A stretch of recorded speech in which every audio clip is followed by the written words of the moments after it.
Welcome to Boston Sports Nuts. Woo-hoo. We're back, and I'm here with my good friends, Paul Izzo. Good to be here. Happy to be here.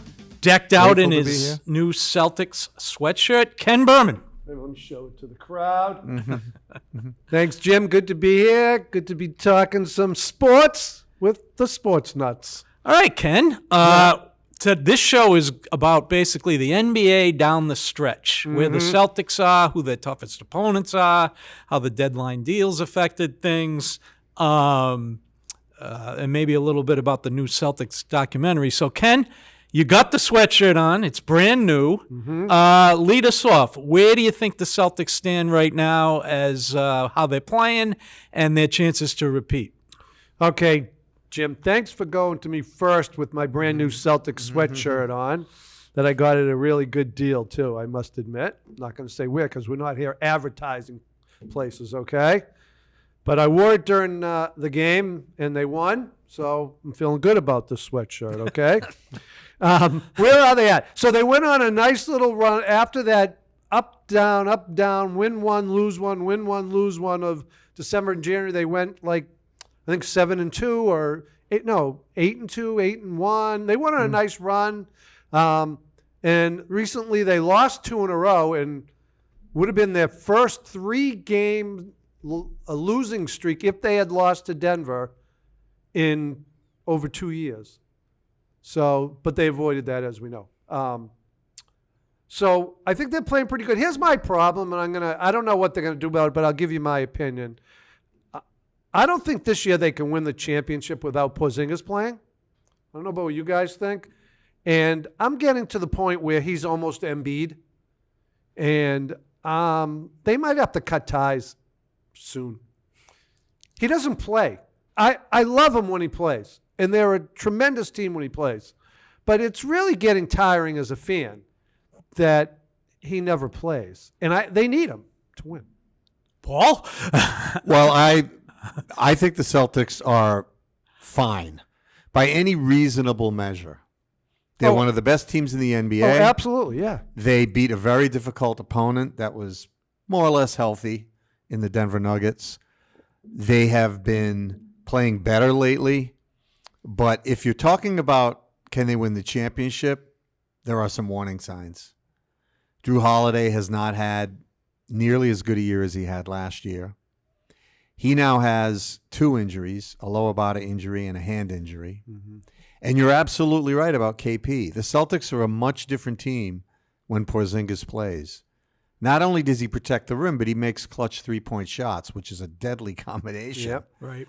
So I think when he doesn't play, it's more difficult for them to win. He is the X factor. If he is healthy for the postseason, they are the favorite. If he's not, they're in the mix. They could still do it.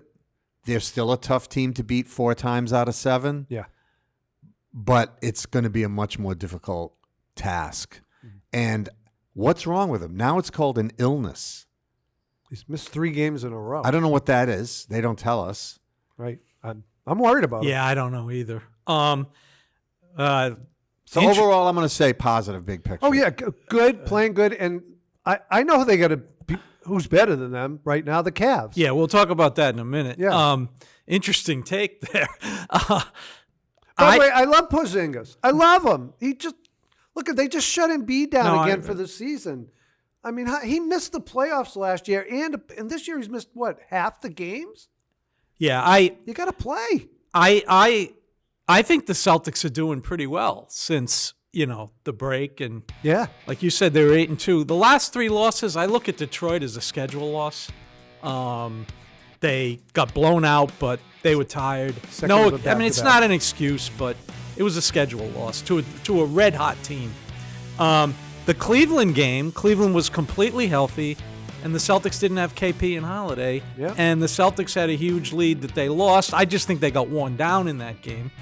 And the Denver game, again, look, Gordon is a huge piece of what Denver does because he's the dunker position, and he's a very good defender. But, again, on the radio this morning, they talked about Gordon being out without mentioning the KP and Holiday were out.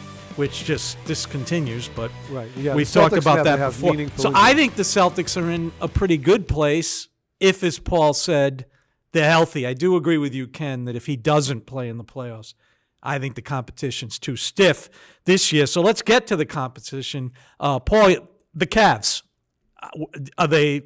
I think we can all agree they are a legit threat, but how big a threat? Very big threat. Very big threat. They seem to be quick. When you watch them, everybody's moving. There's tremendous ball movement, players picking, setting picks, running all over the place. I think that's been over the last 3 years under this Celtic roster, a team that tends to give the Celtics trouble. Having the home court advantage, we often joke that it's meaningless, but statistically it's a slight edge. I think that the Cavs will have that going for them. But I'm a big believer in you work your way up the ladder in the NBA, and although the Cavs went pretty far in the playoffs last year, I still want to see them win an Eastern Conference final before I believe they could beat a healthy Celtic team. So although I think they're the Celtics' toughest out in the East, without question, you're seeing some of these other teams fall back a bit. Milwaukee you have to worry about. But no, the Knicks. Cleveland is legit. Yeah. I mean, right now we're shooting this in early March. There's a lot of basketball left to be played. Injuries could, Well, one thing about affect the teams. Cleveland, in my mind, is that what we've all seen in the NBA for many, many years, a team that usually dominates all season from start to finish is usually a real tough out in the playoffs. Like, they're not a fluke, whatever. They got a 7-game lead on the Celtics. Celtics are in second place in the East, I think 7 games as we speak right now. And Cleveland has been, when you see a team that's, like the Celtics were consistent last year from day one through the playoffs. That's what worries more about Cleveland. They're consistent. And what you said about quick, Mitchell and Garland are quick and good. And we talked about this. The Mobley kid has really expanded his game. So they have 2 bigs that are really good, Mobley and Allen, which goes to show, like, if Porzingis isn't playing, then that's going to be a real tough matchup. I think. But I go with the experience. Like Paul said, the Celtics have been to the Eastern Conference Finals a lot, and they won last year the championship. That does go a long way in the NBA. Absolutely. I think the Cavs are the biggest threat in the East, obviously. I think they're totally legitimate. They're also healthy right now. They played the Celtics with their 10 top players in uniform, and they're deep. They're 10 deep. Yeah, and they play them all. Donovan Mitchell is a legit closer, and the Celtics have a big problem with him. The problem is you can't really double him because of Garland. So, it's a big hurdle for the Celtics to get over. The double big is huge against the Celtics. And I give Jayson Tatum credit in that game against Cleveland in that he took a lot of mid-range jump shots because you beat one big with Cleveland, you got the other big there to block shots. That's a big deal in this NBA, and you're seeing more and more teams go to it. The other thing is Cleveland made a huge acquisition at the deadline, getting DeAndre Hunter. Yeah. They don't win that game the other night without DeAndre Hunter. He's a defender.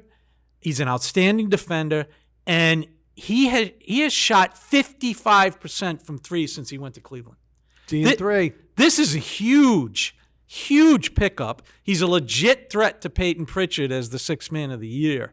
He just hasn't played as many games as Pritchard. So we'll see what happens there. But I think they're every bit the Celtics equal, and everybody better be healthy if the Celtics are going to beat them. I think Cleveland, they got eliminated by the Celtics last year, and Mitchell missed the last 2 games. Celtics would have beat him anyway, in my opinion. So, I mean, if we got to be healthy. That is their kind of moving They up have the to be ladder. healthy, too, because if we're healthy and they're not, Yeah. as you say, Jim, always tell me who's playing. Right. Is there anyone else in the East, Paul, that you think has a legitimate chance to not only beat the Celtics, but actually to beat Cleveland because they're number 1? Only Milwaukee. I think the Knicks have realized that they've lost some of their grit, with the departures, the big guys that have left the team.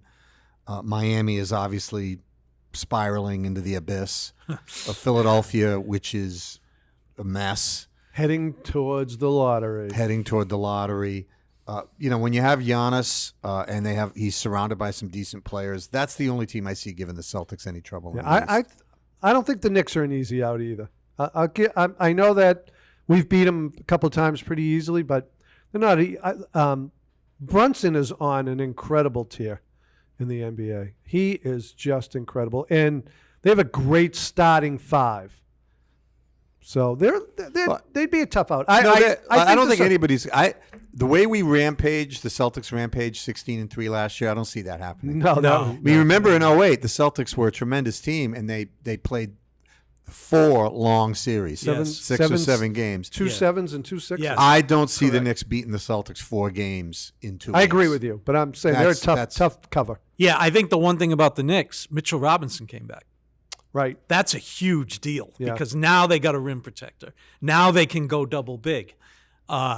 Let's see how long it takes him to get back into the flow. He's also a phenomenal offensive rebounder and has done that against the Celtics. So I don't think they can beat the Celtics, but if they were to play and the Knicks were healthy, I think that's 6, maybe 7. Oh, yeah. And I agree about the Bucks. They have 2 stars, and Brook Lopez is still a very effective player.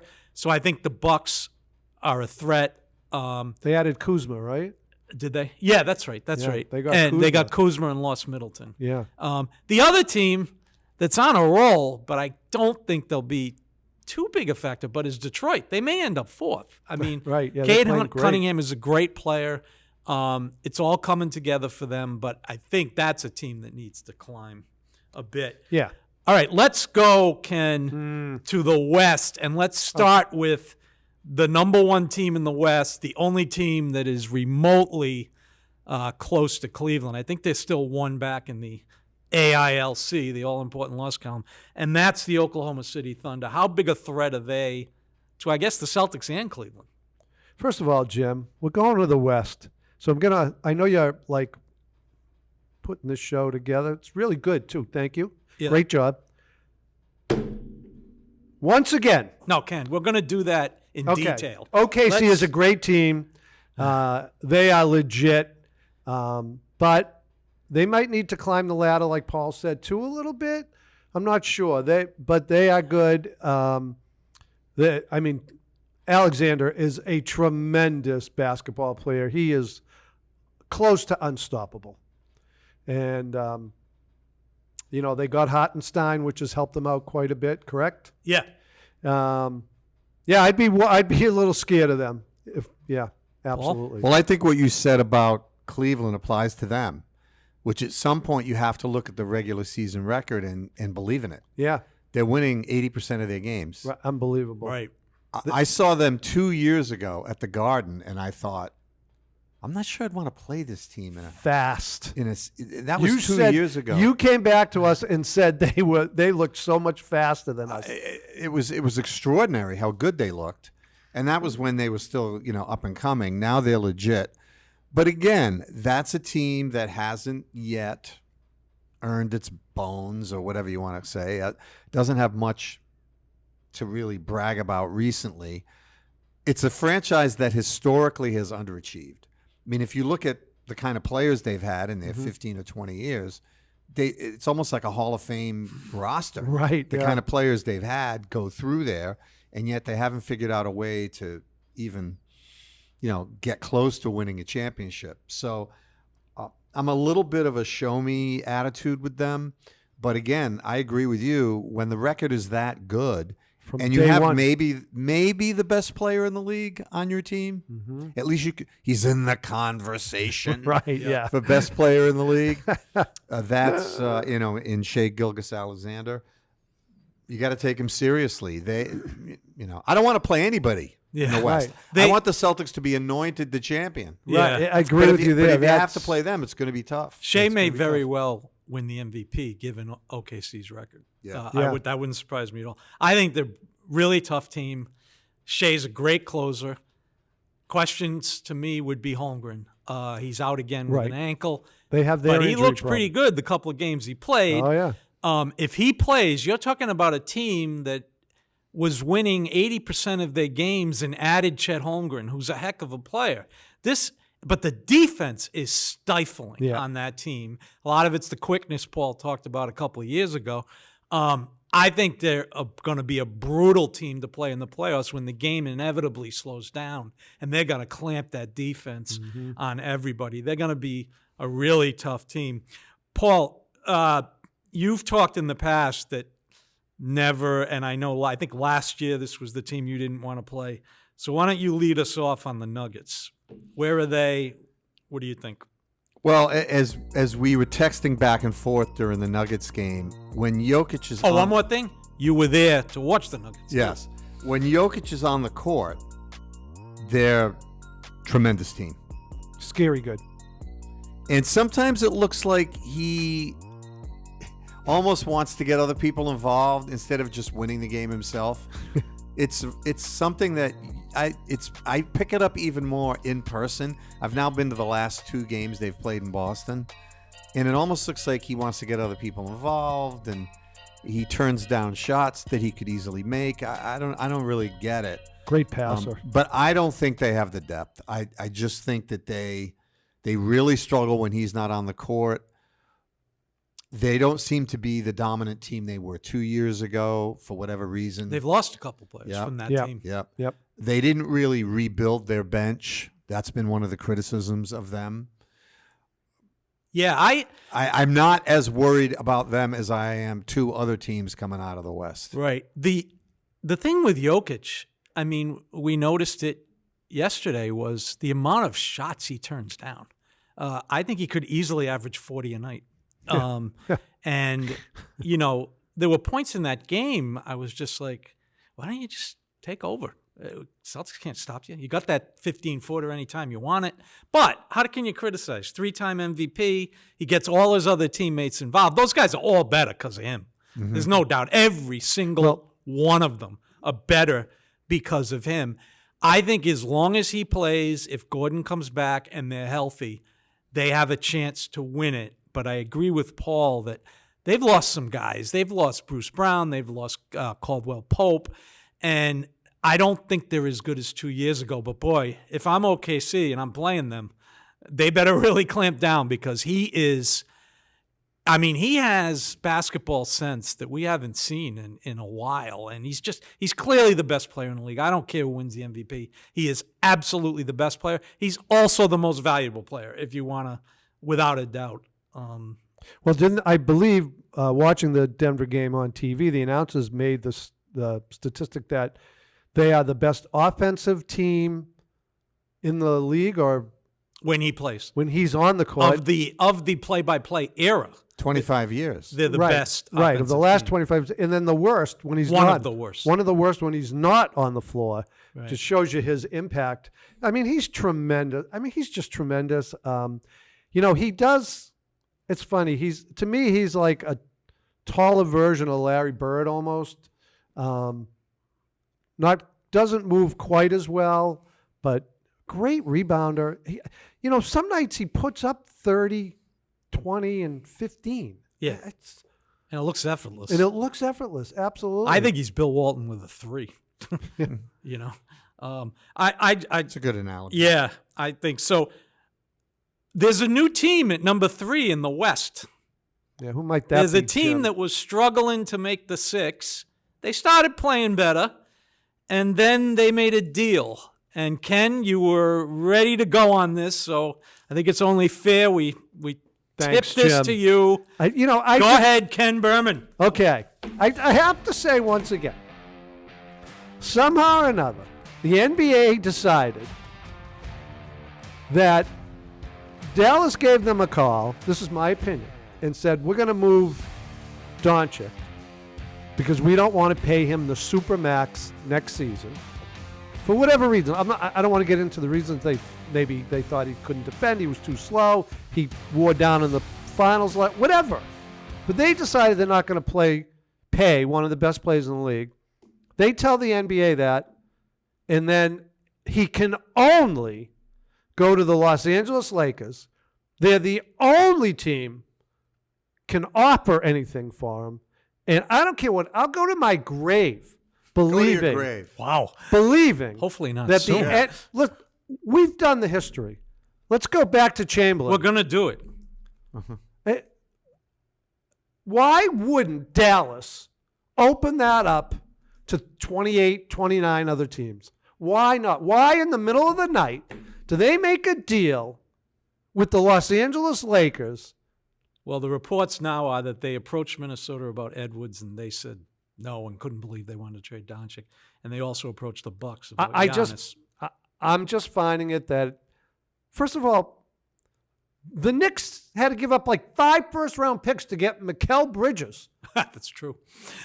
They had to give up 1 to get Doncic. And why wasn't But I'm not Reeves in defending it. They didn't send a Hall of Fame player to the Knicks. That's true. Yeah, but they sent Very in an true. often injured player. Anthony Davis, yes. Is he a great player? Yes. Yes, he is. He's not playing. He's another guy who's not playing. Okay, so I first of all It's you have to be, no disrespect to anybody in this room perhaps, but you have to be terribly naive to completely discount all the conspiracy theories. I don't discount NBA him ratings anymore. are up in the last 4 weeks, course. close to 33%, especially on TNT. That's very important to that league. Yeah, there was a lot of talk in the winter about declining ratings in the NBA. There's reason to think that when the Lakers are good, a rising tide lifts all boats. The other thing that I haven't heard anybody make this point about the Dallas trade, which is very suspicious, in professional sports, now I don't know that I agree with this, but it's been said a million times that you don't trade a good player to your opponent. Correct. So the Red Sox traditionally, been exceptions. Yeah. Danny Cater for Sparky Lyle, haven't Don made Baylor. deals.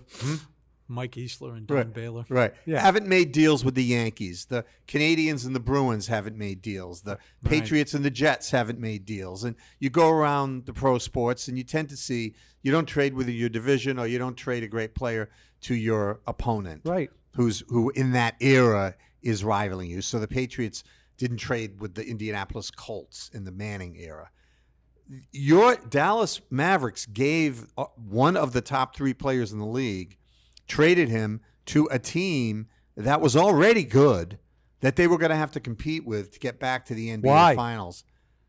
Well, that's a good I want to question. know why. Well, they claim that they didn't want to pay him, that it was time to move on, and Anthony Davis is a player that they coveted because he's a tremendous force on the court, great defender, whatever. That's their explanation.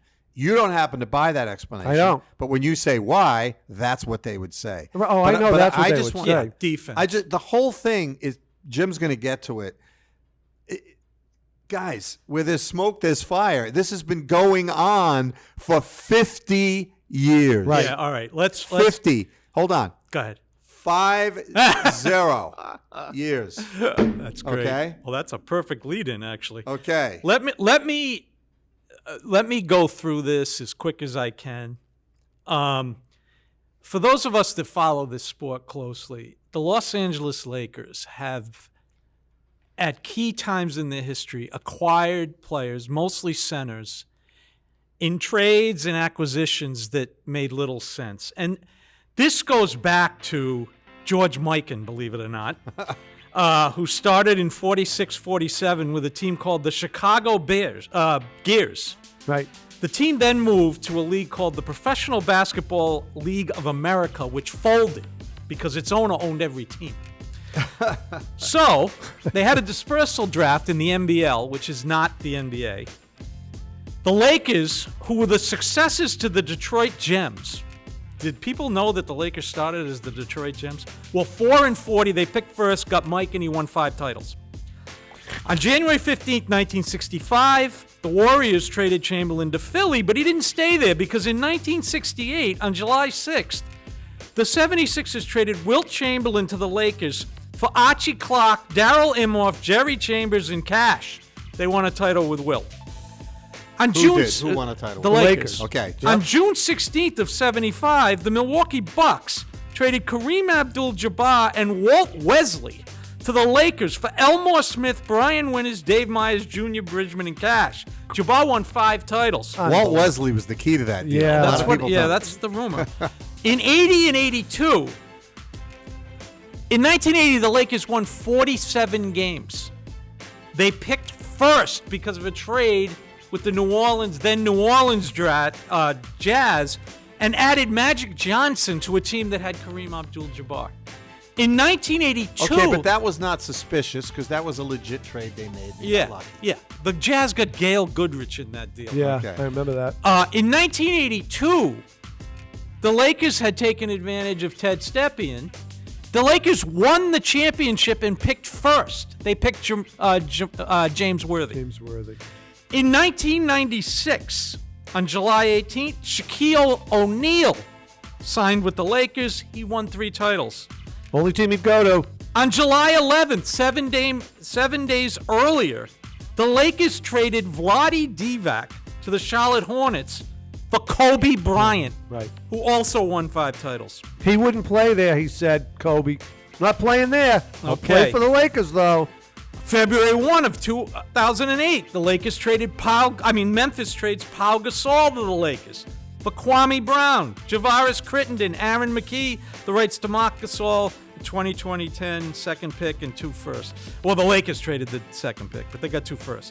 Not as bad a deal as it looked at the time, to be fair, but still, Gasol won 2 titles. August 12th, the Lakers get the best center in the league again in 2012. They get Dwight Howard in a multiplayer trade with the Magic. He then left but came back to win a title. July 1, 2018, LeBron James signs with the Lakers, 1 title.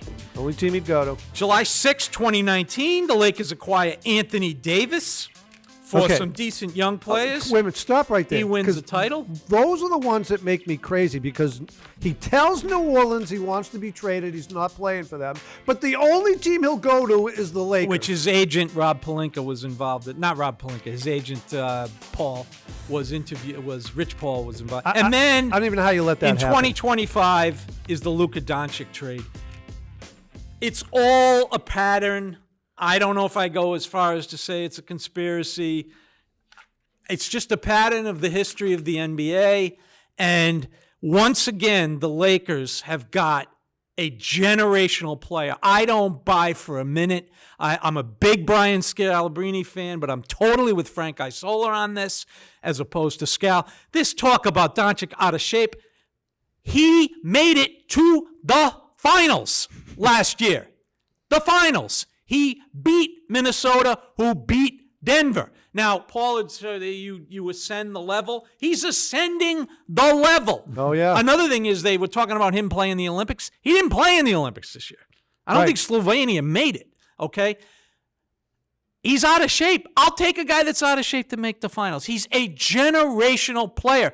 By the way, the Dallas fan base has reacted the way the Red Sox fan base when they traded their generational player, Mookie Betts.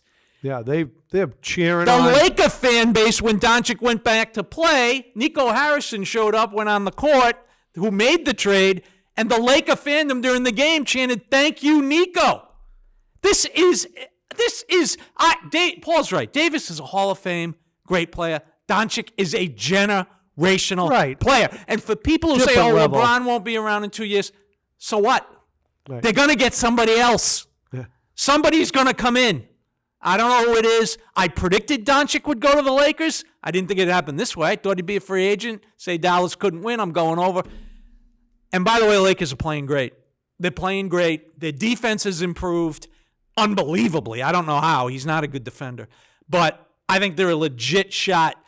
I don't think they can beat one of the top 2, but I think they got a legit shot to do it now. And I'm out of my mind over this, that they traded, the Dallas Mavericks traded Doncic to the Lakers. I could see him trading him to, like, Philly. I mean, in the East, right? You don't trade to the, what? Nobody else bid on him.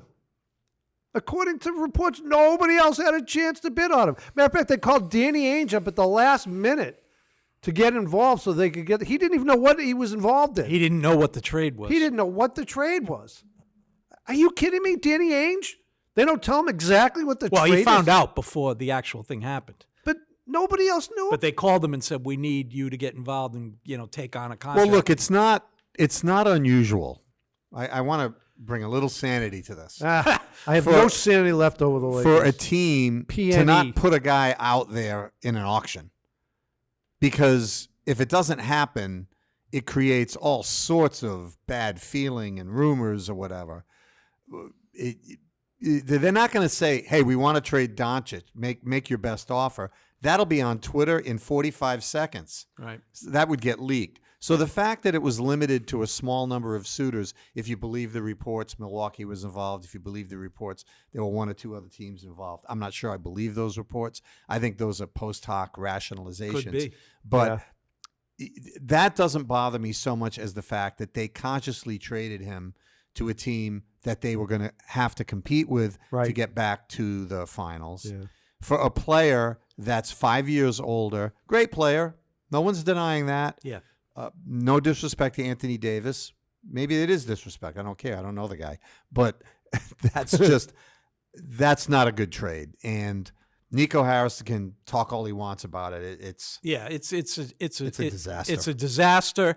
And, they're like him and Pelinka are apparently friends, maybe from AAU days or whatever. He called this buddy and he made a deal that does not benefit Dallas, totally benefits the Lakers. Right. And, it just... The Lakers are like 8-1 since they got him or something. The reason I don't think it's a total conspiracy, honestly, is, and I'm trying to be objective and bring some sanity, as Paul said, I don't understand why the NBA doesn't do this for Celtics if it's a conspiracy. Because the Celtics and the Lakers are the biggest draw in the finals. Totally, every, biggest draw. I think Ken has the answer. All right. No, I don't have the answer. But I'll tell you what I heard on one of the NBA shows on satellite radio. I was listening. One of them, not the morning one with Scal. Another one. I was listening to it. Yeah. And they were going over Celtics Lakers history a little bit. And one guy, they talked about the Celtics in the past. They go, well, they really had that was really bad luck when Len Bias died. Totally. And the other guy goes, yeah, but I'm pretty sure the NBA gave them something for that, right? And I said right away in my car, no. They got nothing. The NBA didn't give them any waivers, didn't give them anything. Nothing. Okay? They didn't get a break. They didn't get another pick. The bigger problem, though, was, I don't know. To me, they couldn't get anything from that. Or the Reggie Lewis thing either. The Reggie Lewis thing, when he unfortunately, tragically passed away, the Celtics could not get his contract off their salary cap computations. Right. They made him keep. They had a man that was passed away and was counting their salary. That, to me, the NBA really. But, let's be honest. Other fans will say, you traded for Bill Russell. You traded for Kevin McHale. So legit trades, though. They gave up the number one pick to get McHale. Yeah, they did. And they gave up an all-star to get Russell. By the way, the Bill Russell trade had some racial overtones, too. Whether or not he would be welcome in the city that could have taken him. And Boston took a chance taking him. And, they also gave up two really good players. Celtics should get credit for that. Yeah, trade. They gave up Ed McCauley and Cliff Hagan, who were very good players. McCauley Two was Hall an of established. Famers, right? I know. I think so. Yeah. And they gave up the Ice Capades. They gave up the Ice Capades to the second team or the first team drafted. But that's another story. Can we get back to the Celtics for a minute before we wrap it up? Yep. Did you have anything else that you wanted to go over? Is there another team in the West that you think is? No. Nope. No, those are the three. Okay. Go ahead, Paul. I want to talk about Jayson Tatum a little bit. Sure. I mean, we could do a whole show on this nonsense about who's the face of the league and all that. Yeah. But I thought he had the worst game of the season yesterday against Denver. But you know what? He's entitled to one like that. Yes. Oh, yeah. Turned the ball over 6 times, seemed disengaged, wasn't even in the game a couple of points in crunch time because I think Joe knew he was having an off day. Mm-hmm. But I want to talk about what a magnificent career he's had, okay? So here's a kid that, and I just wrote a couple of stats down. These are players under the age of 27. He's the number one player in NBA history for 3 points made. Now, granted, Havlicek and all these other guys, Oscar Robertson didn't have the three-pointer. Right. But in the modern era where there's been 3-point shots. Since 1981. Right. He's number one in 3 points made. Or 80, whatever it was. He's one of only 7 players in NBA history with 13,000 points prior to, It's 27 or less. Which is coming up, right? Is Yeah. it today? Or Yeah, tomorrow? it's Something this like week, that? right? This week? Yeah. Okay, go ahead. And he's one of 2 players in NBA history who, prior to the age of 27, had 13,000 points, 4,000 rebounds, and 2,000 assists. The only one other than he being LeBron James. Wow. I'm not sure what else he could do And to he's got establish himself championship. as an NBA player. Now, I think a whole show could be done about why he doesn't quite get the notoriety Right. that he seems not to get at times in the national media. But as I said to my son yesterday, this issue has become such a hot topic, not just locally but nationally, that he's gone from being underrated to, I think, rated about where he should be.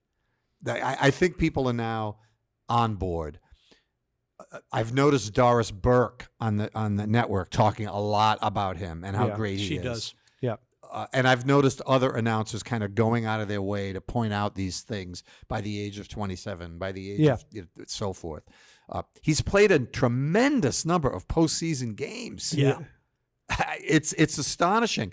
If he sticks with the Celtics, into his 30s, like to the Al Horford age, Wow. he will set every single Celtic record. He'll own them all. Absolutely. Points, assists, rebounds. He's a great all-around player, and Great teammate. I am all on board for him. He's the number 1 player in Boston sports right now. No There's question. no contest. No And I question. think No you contest. touched on it there, how many postseason games he's played. And yes, he was drafted to a good team, a high pick, but he also has played far more postseason games, won far more postseason games. He's won 2 Eastern Conference championships. He's won an NBA title. He's played in 2 finals. The winning, Jaylen Brown, apparently, they kidded about this last year. He gives a speech every year in a locker room after they win their 50th game, which Cleveland just did, to kind of emphasize that, hey, this is a big deal. Mm-hmm. Other teams don't win like this consistently. And I think the winning for Jayson Tatum, because, yeah, he got drafted to a good team, but that team's evolved. He's kept winning. Yeah. Well, So I think that's a great Well, thing to they- bring up, Paul. Didn't the team has transformed into him being the lead guy? Yeah. Even when they were winning, when they first drafted him, he wasn't the lead guy. No. They had Kyrie he's- Irving. And, his transition of his all-around game each year has he's climbed that ladder. Well, that's- I'll say this. He also passed the eye test as a rookie. Right. no I question. remember no we question. said, oh, man. Yeah, we got a good one. We got a good one There here. was Ainge's some really of, some of greatest these other move. guys, and God love Jordan Walsh and Davison and these guys that They're are not- you could just that ain't happening. I They mean, don't- this guy yeah. from day one at age 20 was clearly one of their best players. Right. And Ken's right. He's so evolved his game. Yeah. I mean, who thought he'd, be threatening triple doubles? I thought he'd get double doubles when I first saw him, because I liked him at Duke. I wanted them to take him. There was another guy, Jackson, but Ainge went with the better offensive player, which was good.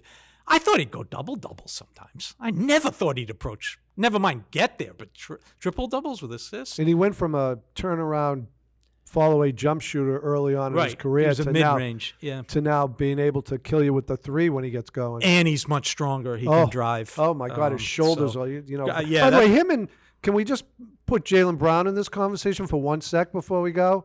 Because the 2 of them both look like they should be playing for the Patriots.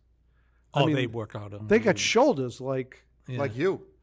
McGinnis. They look like McGinnis. Well, they probably are the size of Willie McGinnis. Yeah, Think about it. Right. Willie McGinnis, 6'5", 270. That's Jaylen Brown, right? Maybe not the 270. And Brown, Brown's eye test when he first got here was, wow, this guy's athletic, but Right. he can't shoot to save a lick. Right. You know what I mean? And so the 2 of he's them. evolved. They've both worked tirelessly on their games. Is it me or has Brown gotten better at the line, too? The last It's great funny you point. say I that, thought it yes. yesterday. The last 3 or 4 games, yes. Actually, I think they've Yes. said the last 6 weeks. Is it that much? Yeah. Okay. Because he's up to 75% now. Wow. Good. Yeah. Because he can get to the line. He overpowers people. Yeah. All right. Before we go, Hmm. I'd like to just mention a couple of things as far as basketball and Celtics documentaries, if you guys want to weigh in on any of these. But if not, let's just tell the viewer. The first one was an excellent 6-part documentary on, oh, God, I'm drawing about. Well, the first one actually was the Dream Team, that we beat the Dream Team. The college athletes that were on the select team in 1992 who beat the Dream Team in a scrimmage. Excellent documentary. Has most of the main players, which concludes with a great piece with Grant Hill going to see Mike Krzyzewski doing his podcast and then filming Coach. He always told me to be honest. I appreciate that, to speak my mind, because Mike Krzyzewski had said that game was thrown, that Chuck Daly threw that game. They have an excellent discussion on that game. The second one is a 6-part documentary on the 2024 Olympic team. Incredible access, and it's not just the United States team. It's fascinating to watch the access to the foreign teams that were really good, particularly the French and Serbians, which of course features Wemby and Jokic.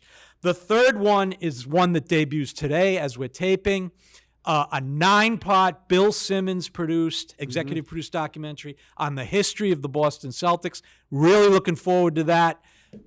Episode 1 today, I just want to say I'm looking for one name that maybe people of this generation don't know to be highlighted in this episode.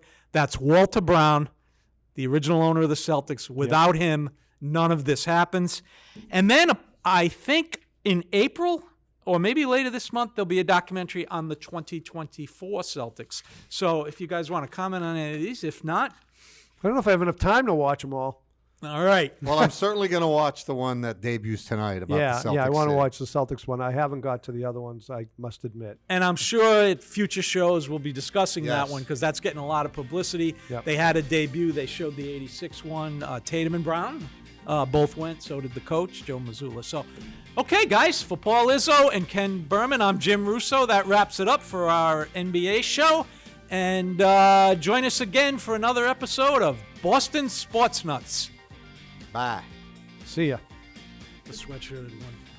Good job, Jim. Good job, Jim. All right. Thank you for watching Boston Sports Nuts. You can find all of our episodes available on Spotify, Apple Podcasts, and YouTube. For more information, go to westwoodmediacenter.tv or follow Boston Sports Nuts on Facebook, Instagram, and X.